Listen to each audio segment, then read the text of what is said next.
May dumarating nga ano, paborito ko. Yan si Mr. Taho. Pabili nga. Sige na, sige na. Pabili. Yung hindi matamis ha. Konti lang ilagay. Aywa.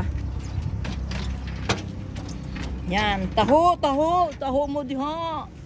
Na ako diri sa tabing dagat. Taho ka diri, taho ka diha. Magkano isang baso? 20 po.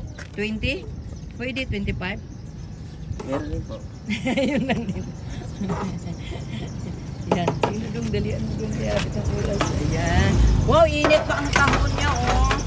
Si Mr. Taho dito sa Mindoro, San Jose. Ano ba to? Aroma Beach. Sa Aroma Beach. Oh, tingnan nyo mga dagat-dagat dihiri. Dagat mo diha, malinaw ang dagat diri. At saka yung nagtataho, malinaw din ang mata kasi kumakain ng taho. Aywa. Wow, sarap. Kunting ano lang ha, matamis ha.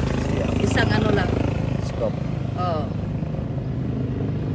Aywa. Aywa. Aywa.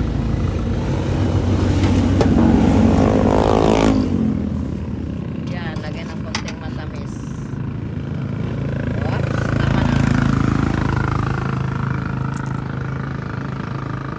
Wow, init pa mga guys. Init pa yung taho ni ano ni Brother Louie. Aywa. Papang.